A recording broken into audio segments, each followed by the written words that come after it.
A Republican lawmaker getting slammed by Democrats today for blocking a bill to extend unemployment benefits and other spending. Kentucky Senator Jim Bunning firing back this morning, saying the bill is not paid for and will just add to the nation's debt. Senate Majority Leader Harry Reid and Bunning had it out on the Senate floor this morning.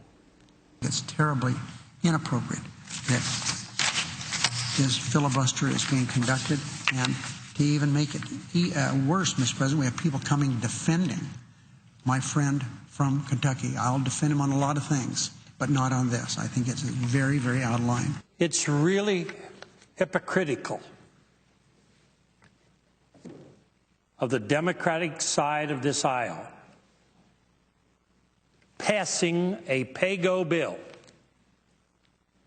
What does the pay-go mean? It means that you pay for the bills as they appear on the floor of the U.S. Senate. Well, Tucker Carlson is a senior fellow at the Cato Institute and a Fox News contributor. Bernard Whitman is a former pollster for President Bill Clinton. Bernard, let me start with you. Does Senator Bunning, how do you respond to that? He says, look, you can't pay for it. That's why I'm not going to support it. What's wrong with that?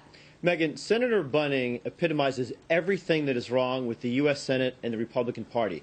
This man single-handedly cut off unemployment benefits for 100,000 individuals, cut off health care benefits for 400,000 jobless Americans. And if his shenanigans are allowed to continue, up to 400,000 Americans could lose their unemployment benefits. It is outrageous, and we have got to stop this kind of reckless and irresponsible behavior. One single individual in the U.S. Senate should not be allowed to object to a bill time after time after time while swearing and using profanity on the Senate floor. It's just absolutely outrageous. But I didn't hear an answer to my question in there, Tucker, which is, does he raise a point, which is you can't pay for it? That's why he's objecting.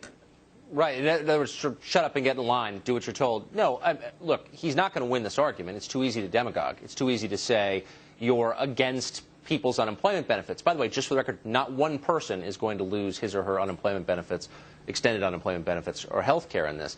But it points up what's wrong with the government. I'm with Bernard to that degree.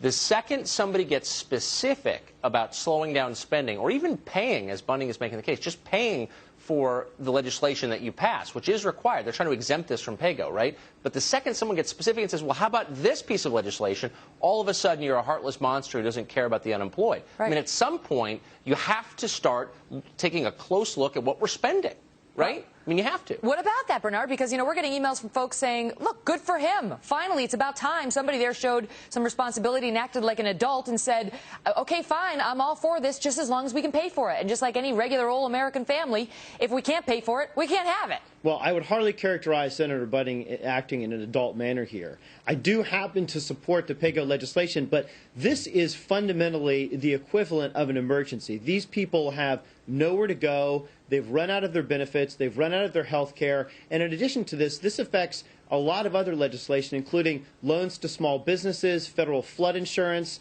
Medicare payments to doctors. There are seniors out there who may not be able to get an appointment with a physician because their Medicare payments could be cut.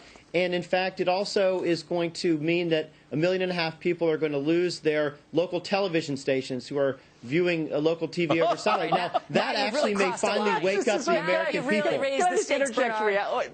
Wait, this is getting very amusing. Okay, first of all, none of that, just like to insert reality here, none of that is actually going to happen. But Bunning, and the macro point is, Bunning isn't taking a position against unemployment benefits or even television, though maybe he should. He's merely saying, pay for it. And he's suggesting dip into the unspent stimulus funds. Let me ask the you money this. that he may take a position against television, Tucker, after this encounter with an ABC reporter. Watch it. So we just wanted to ask you... Excuse me, this is a senator-only elevator. Can I come on the elevator? No, you may not. Can you tell us why you're blocking this vote? I already did. Explained it. Well, what is the issue? And are you concerned about these people who are unemployed? I've got to go to the floor. Senator, can you just explain to us why you're holding this up? I'm sure you have an explanation. Excuse me. Okay, are you concerned about those that are going to lose their benefits?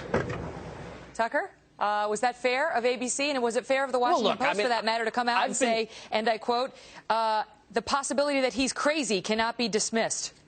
Yeah, I mean, I am happy to defend on principle Bunning's idea that you ought to pay for things you pass, even things that are important like unemployment benefits. On the other hand, if a reporter grabs you on camera and says, answer the question, you don't say it's a senator's only elevator. You're not going to win the debate if you respond that way. Sure, it's annoying to be cornered by journalists. They're all annoying, me included.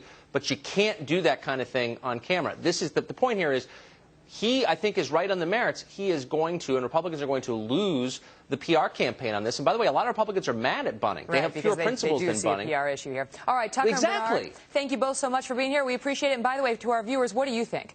Was the ABC reporter rude, or was Senator Bunning rude? Let us know.